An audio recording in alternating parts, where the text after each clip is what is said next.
not a game, it's a rich thing. Hello students, हम लोग जिस चैप्टर के बारे में पढ़ने वाले हैं उसका नाम है एडमिशन ऑफ पार्टनर।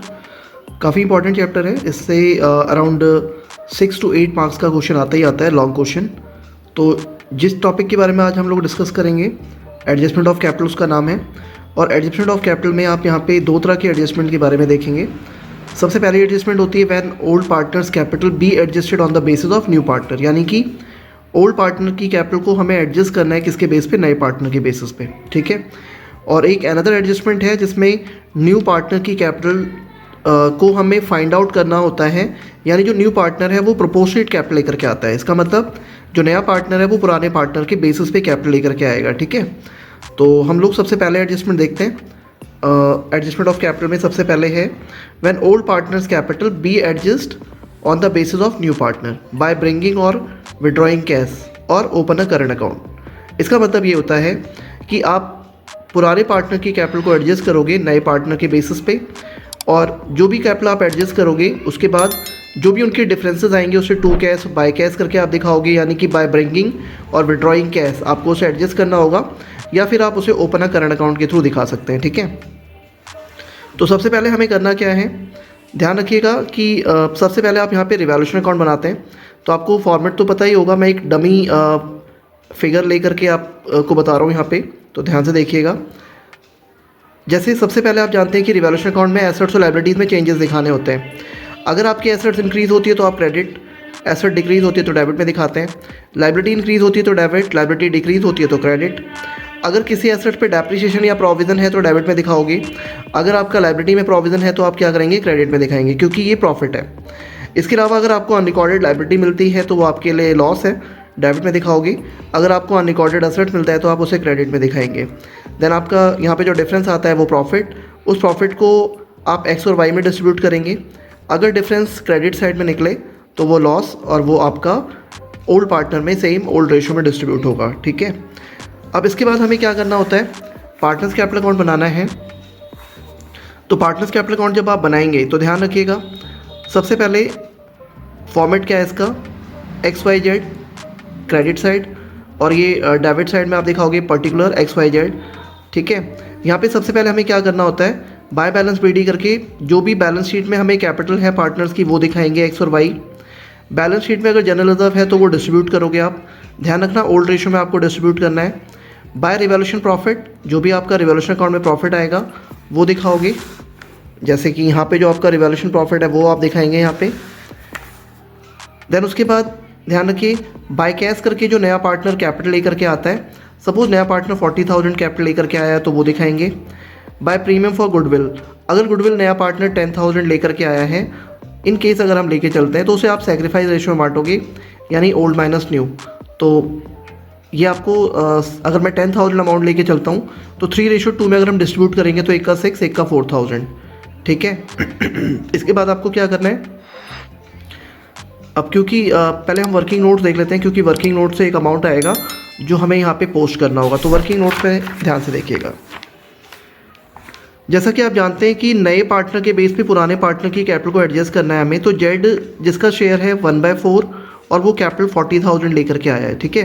तो ये 40,000 उसकी कैपिटल है जेड की। हमें क्या करना होगा, total capital of the firm निकालना होगा, और फर्म की कैपिटल निकालने के लिए आपको क्या करना होता है, रेसिप्रोकल, यानी 4/1 × 40, तो ये 1,60,000 आएगा, ठीक है। ये जो फर्म की कैपिटल है आप इसे न्यू रेशियो में डिस्ट्रीब्यूट करोगे, ठीक है।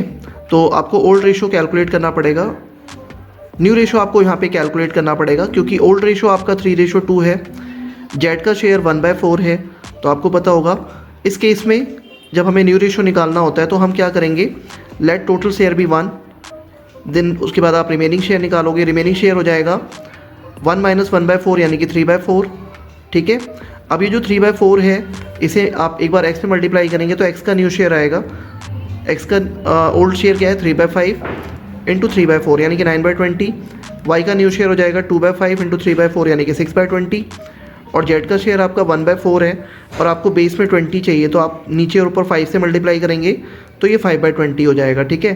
क्योंकि इनके बेस इक्वल हैं तो आपका न्यू रेशियो 9:6:5 होगा, ठीक। अब इसी रेशियो में आप अपनी जो कैपिटल निकाली थी आपने 1,60,000, आप उसे डिस्ट्रीब्यूट करोगे, ठीक है ना। तो total capital of the firm आपका 1,60,000 है, और क्योंकि रेशो न्यू 965 है तो एक्स और वाई में इसे डिस्ट्रीब्यूट करना है। तो एक्स का शेयर कैपिटल 9/20 इंटू 1,60,000 यानी 72,000, और वाई का जो शेयर ऑफ कैपिटल होगा वो 6/20 इंटू 1,60,000 यानी कि 48,000 होगा। तो ये जो कैपिटल कैलकुलेट हमने करी है 72 और 48, इसका क्या इफेक्ट होगा आगे देखते हैं। ध्यान रखिएगा, जो भी आपने कैपिटल फाइंड आउट करी है उसे आप यहाँ पे टू बैलेंस रेडी करके दिखाओगे। 72,000 एंड 48,000 ये क्लोजिंग कैपिटल है, ध्यान रखिएगा, यानी एक्स और वाई की फ्यूचर कैपिटल। और हाँ, जैसा कि आप जानते हैं बैलेंस शीट में अगर एसेट साइड में आपको प्रॉफिट एंड लॉस दिया हुआ है तो आप उसे डेबिट साइड में डिस्ट्रीब्यूट करोगे टू प्रॉफिट एंड लॉस, और ये डेबिट बैलेंस होता है जो आपको एसेट साइड में दिया होता है बैलेंस शीट में। सेम ओल्ड रेशो में डिस्ट्रीब्यूट करेंगे। सपोज 5,000 है तो 3:2 में अगर आप डिस्ट्रीब्यूट करोगे तो 3,000 2,000 होगा, ठीक है। अब इसके बाद हमें क्या करना है, हमने ऑलमोस्ट सारी चीज़ें यहाँ पे दिखा दी हैं। अब हम टोटल करते हैं जेड का, तो जेड का 40,000 है। सेम बैलेंस आपको यहाँ पे टू बैलेंस रेडी करके 40,000 दिखाना होगा, ठीक है। अब आपने क्योंकि एडजस्टमेंट में पढ़ा था कि बाय ब्रिंगिंग और विड्रॉइंग कैश, यानी जो डिफरेंस आएंगे पार्टनर्स के उसे टू कैश या बाय कैश करके दिखाना है, ठीक है। तो आपने टोटल किया, सपोज एक्स का टोटल 85,000 है, एक्स का ये वाला टोटल एक्सेस है और डेबिट साइड में टोटल कम है, ठीक है। तो यहाँ पे भी आप 85,000 लिखोगे, और ये 72 + 3 75 बनता है। तो जो डिफरेंस आएगा उसे टू कैश अकाउंट करके दिखाओगे 10,000। ये आपका बैलेंसिंग फिगर है, यानी कि आपने लेस करके निकाला है, ठीक है। सेम ऐसे ही वाई का टोटल करोगे, वाई का टोटल 50,000 है, और डेबिट साइड इसकी बड़ी है तो क्रेडिट साइड में डिफरेंस आएगा। यहाँ पे भी आप 50,000 ही दिखाएंगे। 50,000 में से अगर मैं इनका टोटल लेस करता हूँ, सपोज यहाँ पे 5,000 का डिफरेंस आ रहा है तो वो बाय कैश करके दिखाएंगे आप, ठीक है ना। अब आपको करना क्या है, बैलेंस शीट बनाने से पहले आप यहाँ पे कैश या बैंक अकाउंट बना लो। ध्यान रखना, कैश या बैंक अकाउंट हम इसलिए बना रहे हैं ताकि हमें क्लोजिंग बैलेंस ऑफ कैश पता चल सके, ठीक है ना। तो सबसे पहले ये डेबिट साइड है, ये क्रेडिट साइड है। टू बैलेंस रेडी करके जितना भी आपके पास ओपनिंग का कैश होगा बैलेंस शीट में वो दिखा दीजिएगा। देन उसके बाद जो न्यू पार्टनर लेकर के आया है, आप जानते हैं यहाँ पे टू जेड्स कैपिटल 40,000 कैपिटल लेकर के आया। टू प्रीमियम फॉर गुडविल नया पार्टनर 10,000 गुडविल लेकर के आया था। और उसके बाद यहाँ पे जो आपने कैश एडजस्ट किया हुआ है 5,000 वो क्रॉस पोस्टिंग होगा, यानी कि डेबिट साइड में 2y करके 5,000 दिखाएंगे। और ऐसे ही सेम x के कॉलम में आपका 10,000 आपने दिखाया था तो वो आपको बाय साइड में दिखाना है बाय x करके 10,000, ठीक है। फिर आप यहाँ पे टोटल करोगे, देन जो डिफरेंस आएगा वो बाय बैलेंस रेडी, यानी ये आपका बैलेंसिंग फिगर है और ये आपका क्लोजिंग का कैश होगा। इस कैश के बैलेंस को आप बैलेंस शीट में यहाँ पे कैश में दिखाएंगे, ठीक है। जब आप बैलेंस शीट बनाओगे तो बाकी जितनी भी एसेट्स हैं, जैसे प्लांट है उसमें डेप्रिसिएशन है तो आप उसे माइनस करोगे, डेटर है उस पर प्रोविजन है तो आप माइनस करोगे, लैंड बिल्डिंग प्लांट मशीनरी बाकी जो भी एसेट्स होंगी आप सारी की सारी यहाँ पे दिखाएंगे। कैपिटल की अगर हम बात करें लायबिलिटी साइड में, तो जो भी आपका कैपिटल था 72, 48, 40,000 जो इनका एंड में कैपिटल निकला था वो आप यहाँ पे दिखाओगे क्योंकि वो क्लोजिंग कैपिटल है।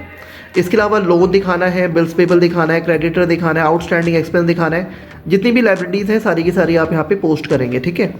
तो आपने देखा कि यहाँ पे हमने ये एडजस्टमेंट ऑफ कैपिटल को समझा। अब इसमें एक सिचुएशन आपको और बता दूँ कि इन केस अगर उसने ये बोला हुआ है क्वेश्चन में कि आपको difference will be adjust through a current account, यानी ओपन अ करंट अकाउंट, तो जो डिफरेंस आपका बाय कैश करके आपने यहाँ पे दिखाया है उसे बाय करंट अकाउंट करके दिखाओगे और यहाँ पे भी आप टू करंट अकाउंट करके दिखाएंगे, ठीक है। अगर आप करंट अकाउंट का यहाँ पे नेम शो करते हैं तो आपको कैश के कॉलम में इनकी क्रॉस पोस्टिंग नहीं करनी है, 5,000 और ये 10,000 यहाँ पोस्ट नहीं होगा, ठीक है। उस टाइम पे आप क्या करेंगे, ओपनिंग बैलेंस, नए पार्टनर की कैपिटल और गुडविल, देन ये बैलेंस शीट सेम ये यहाँ पे आ जाएगा। ये जो करंट अकाउंट डिफरेंस आप दिखाओगे यहाँ पे उसे सेम आपको सीधे सीधे एसेट साइड में दिखाना है। जो बाय साइड में डिफरेंस आएगा उसे बाय वाइज करंट अकाउंट करके दिखाओगे आप। एक बार फिर से देखिए, अगर इनकेस बाय साइड में डिफरेंस आया है बाय करंट अकाउंट तो हम इसे सीधा बाय वाइज करंट अकाउंट करके दिखाएंगे एसेट साइड में। जो एक्स का डिफरेंस 10,000 आया था उसे टू करंट अकाउंट जब आप दिखाएंगे तो 2x करंट अकाउंट करके आप यहाँ पे लायबिलिटी साइड में दिखाएंगे, ठीक है। तो यहाँ पे जाके ये एडजस्टमेंट फिनिश हो जाती है। इसका क्वेश्चन अराउंड 6 to 8 मार्क्स में ज़रूर आता है, तो आप इसे समझ लीजिए और आप इसमें अगर कोई प्रॉब्लम आती है तो आप कमेंट करके पूछ सकते हैं, ठीक है। तो अगर आपको ये वीडियो पसंद आई है तो आप लाइक करें, चैनल पे नए हैं तो सब्सक्राइब करें और बेल आइकन को जरूर दबाएं ताकि इस तरह के आपको और भी इन्फॉर्मेटिव वीडियोस मिल सकें। आज के लिए इतना ही, थैंक यू।